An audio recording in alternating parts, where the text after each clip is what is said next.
Today is October 2nd, so we are talking about finishing 3.3 today. There was a 3.3 worksheet that we started working on last time that we will know how to do the second page of in the second half of 3.3.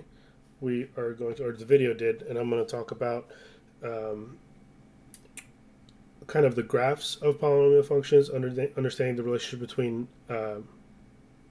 Sorry, we did degree and turning points last time. We're going to talk about how to find zeros of a polynomial by factoring, and then we're going to use their multiplicity to kind of determine what happens to the graph at those x-intercepts, and then also we're going to look at determining end behavior depending on the coefficient and the degree of the polynomial.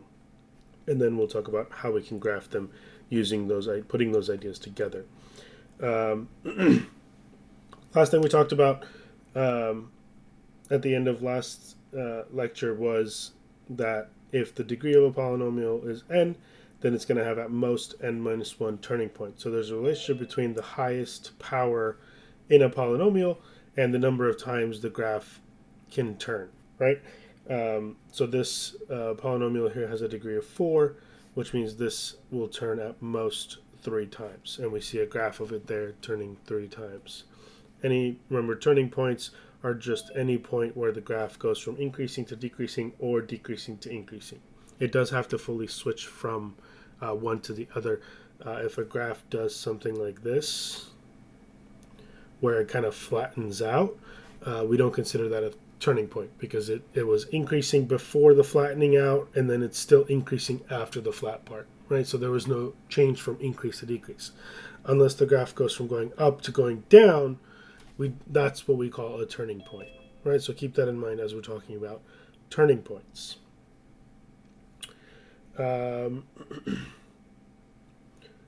We talked about classifying them by certain characteristics. Let me make this a little smaller so we can actually work on this example here. We classified using these terms. This example here is just how to find zeros of a polynomial, and we said we're going to use factoring to find zeros. So finding zeros essentially means find when y equals 0, which also means find x-intercepts. So that means a few things. Those all mean the same thing. Find zeros, find when y is equal to 0, find the x-intercepts, find where a graph crosses the x-axis. Those are all saying the same thing. So in order to do so, we're going to set the whole equation equal to 0. So we're going to start with x to the 6th minus 5x to the 4th plus 4x squared. We're going to set that equal to 0 to do this. And we know that when we're factoring, the first thing we look for is a greatest common factor. So we look at all 3 terms here. We look to see if they have a common factor we can factor out. I see that they all have x's. In fact, they all have a couple of x's. So what we can do is we can factor out an x squared. And that will leave us with an x to the 4th minus 5x squared plus 4 equals 0.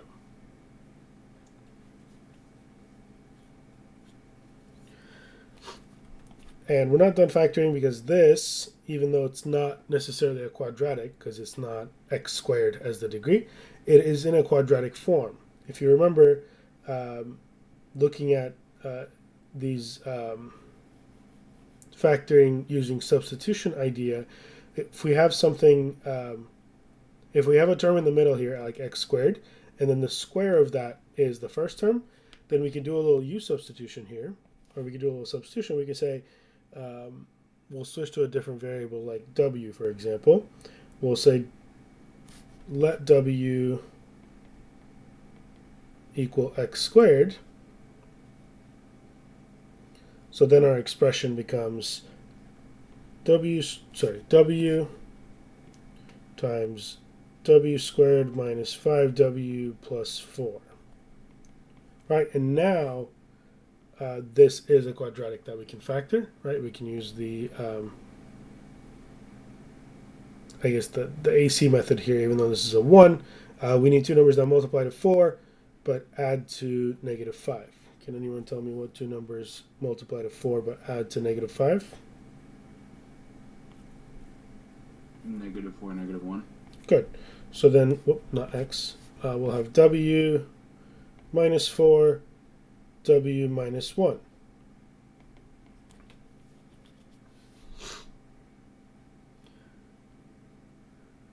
And now that we've factored using that AC method, oh, sorry. I guess we should show work here, right? Let me just remind you how we do this. We rewrite the minus 5w, right? We do w minus w squared minus 4w minus 1w. That's what we do with the negative 4 and the negative 1. And then we factor by grouping. So we group the first two together, and we factor, and we group the second two together, and we factor, and then we end up at w minus 4, w minus 1. Right? So if you remember how to factor, that's what we should end up with. But remember, we substituted for the x squared, and we made it a w. So we actually need to undo that here as we approach the end of this example. So we need to revert back to x's. So this first w we have is an x squared. This w is an x squared. This is an x squared. And so we have x squared times x squared minus 4 times x squared minus 1.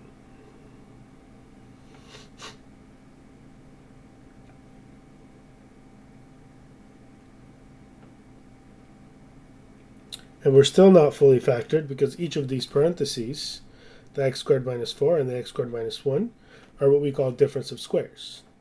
And you should remember what a difference of square is. I'll write it on the side here. Difference of squares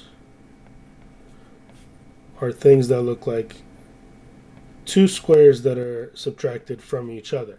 And if you have something like that, where you have a square minus another square, you can factor it into two parentheses as a plus b, a minus b. Right? You take their you take those squares and you do a plus b, a minus b. So we can do the same thing here. We can rewrite this as x squared, and then x squared minus 4 is kind of like an a squared minus b squared. So that's going to factor into x plus 2, x minus 2, and then x squared minus 1 is another one of those difference of squares, so that'll be x plus 1, x minus 1.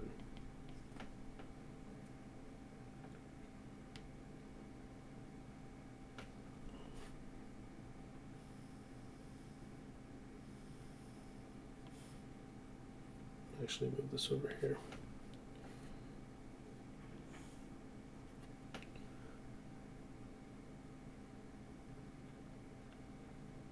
Now we have fully factored this polynomial expression here. So we're still trying to find zeros, remember, but having it fully factored out allows us to use the zero product property.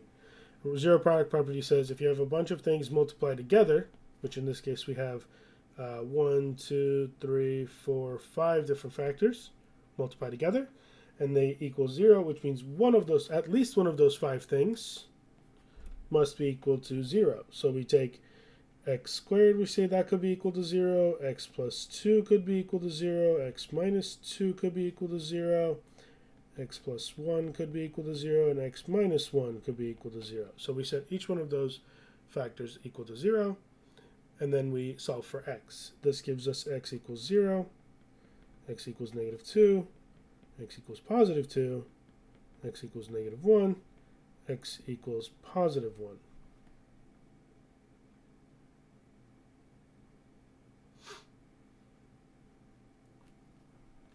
These are the x values. Any of these x values plugged into the original equation would make it 0, right? So if you take like 2 and you plug it into here, here, and here, and you combine those together, you would get 0. So that we found all of the different x's that make this original expression 0. These, like I said, are essentially when y is equal to 0. They're also x-intercepts. So we write these points as 0, 0, -2, 0, 2, 0, -1, 0, and 1, 0.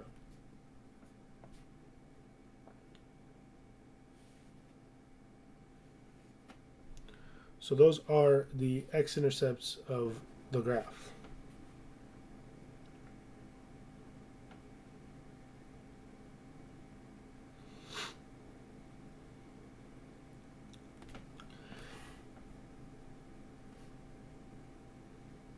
Jumping back to this step here, where we had the factored form, the exponent of each parenthesis here, because we could have different exponents depending on how our polynomial factors.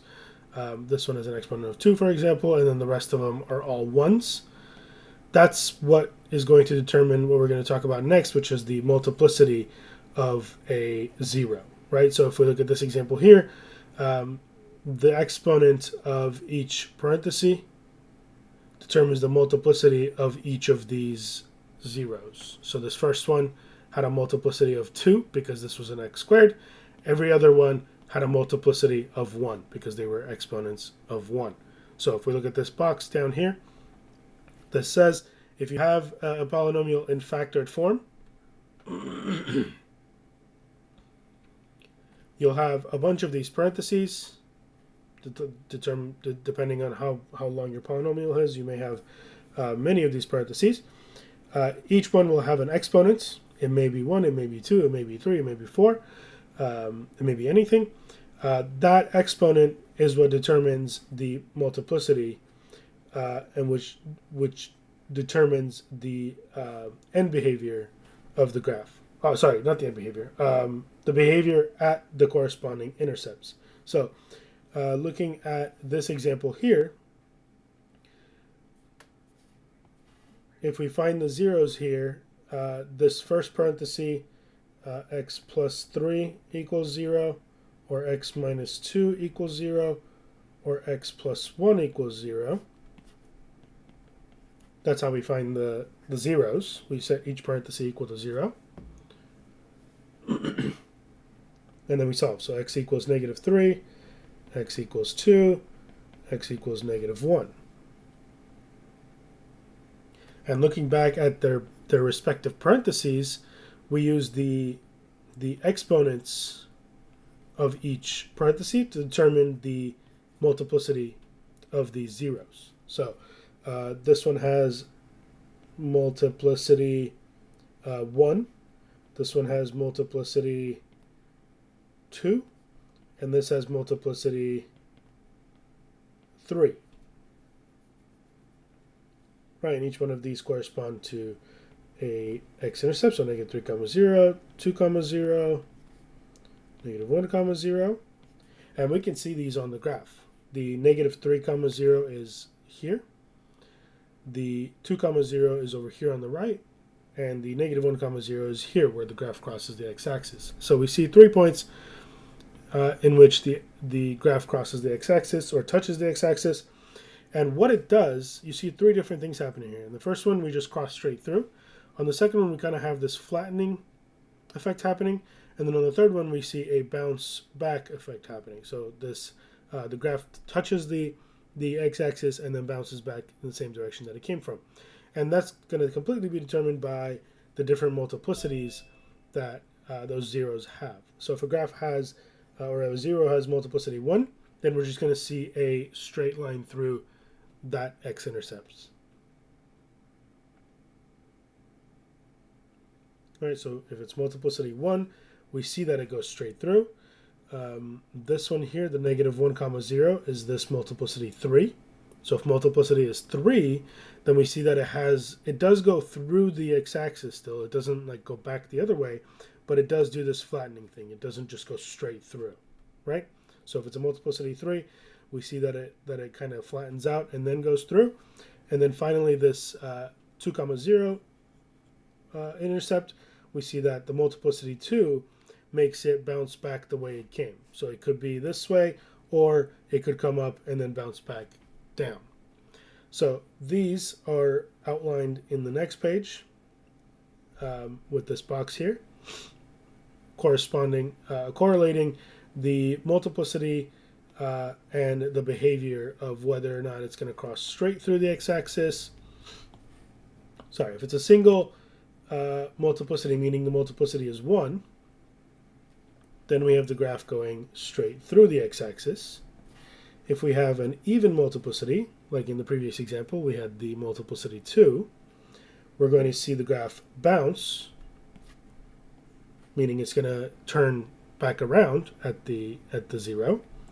And then if we have an odd multiplicity, other than being 1, so like 3, 5, 7, if we have a multiplicity of odd multiplicity, then we're going to see the graph flatten but still cross the x-intercept. So it's going to do this thing where it gets flat, almost becomes horizontal, and then continues going in the same direction. Right, so we have the 3 different behaviors at x-intercepts based just on these multiplicities, which is for each parenthesis, the multiplicity will be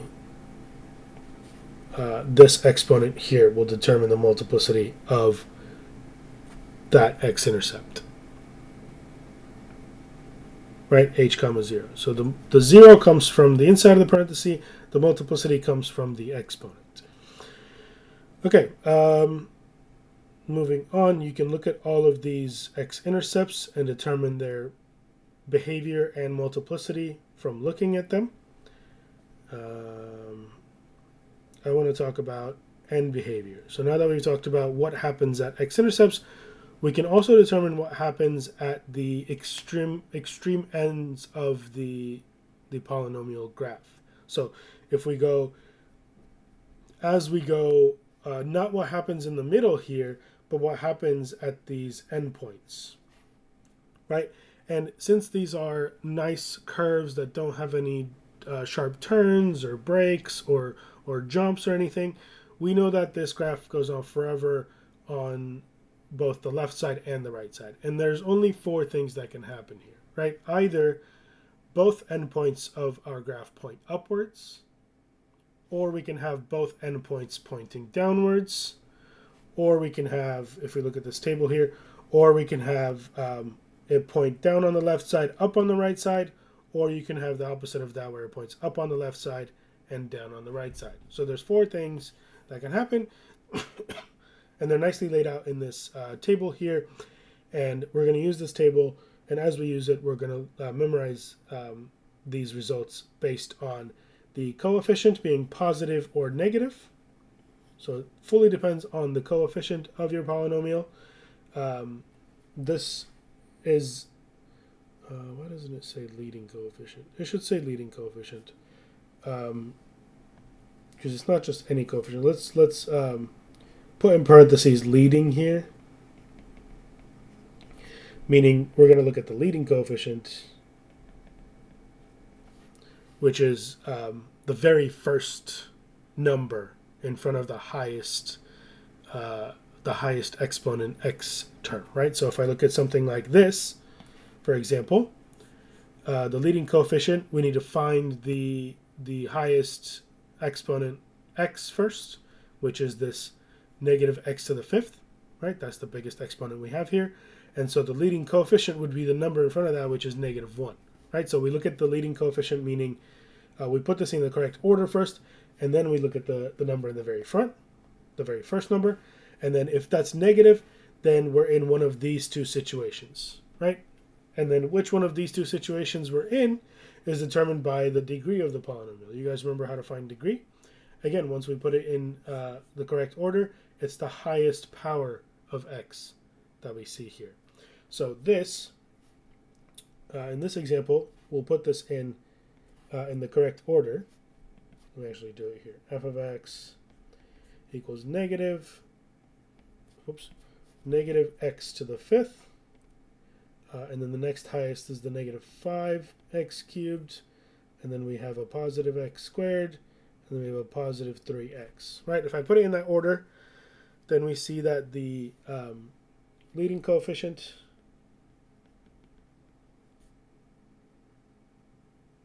I guess this isn't asking for... Yeah, that's fine. Leading coefficient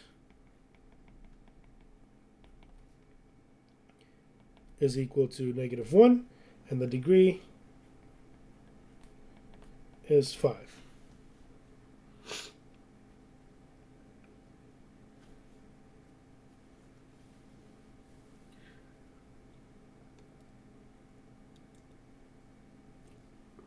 And if you want the answer to this part here, determine the power function whose graph will resemble the graph of p of x in the long run, that function would be using these leading coefficients and degrees. We just write it as, we'll just say g of x, negative x to the fifth. It'll follow that power function.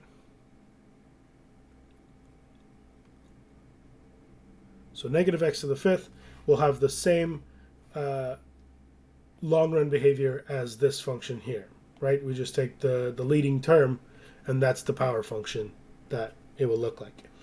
Either way, we know that the leading coefficient is negative, and the degree is 5 because that's the highest exponent there.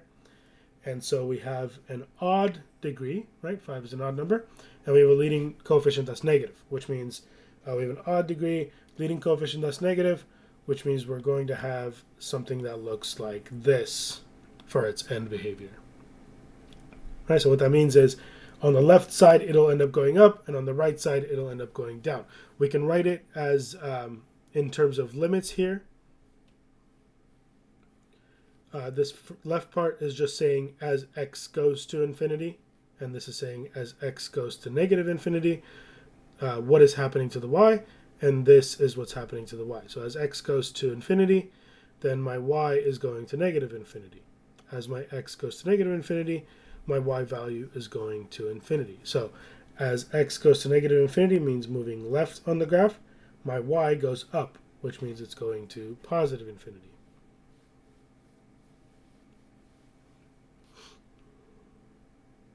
You can also write them like this. You could say as x goes to infinity, what happens to the y? And you can interpret that from here or just by looking at this graph here. So as you're using this table, make sure you're kind of understanding what leads to what end behavior, and you're committing it to memory because you're not going to have this table when it comes to like an exam.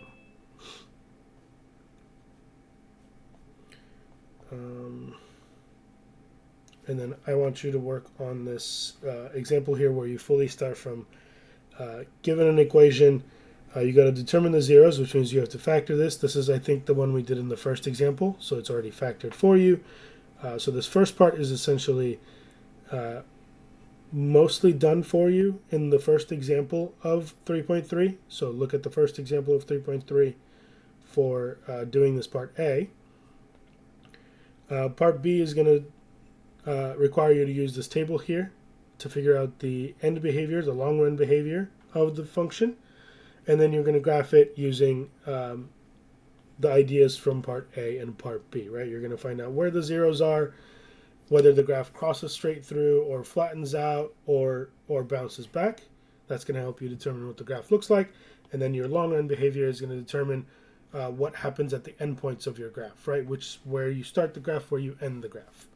So the long run behavior is going to give you like the leftmost part of the graph and the rightmost part of the graph, and then this part A is going to give you kind of what happens in the middle of the graph. And this is just a sketch. So let's say you have like, let's say you know that it crosses at -1 and then it crosses again at 0, and you know it's going to do something like this. I don't really care how high you go with this point here.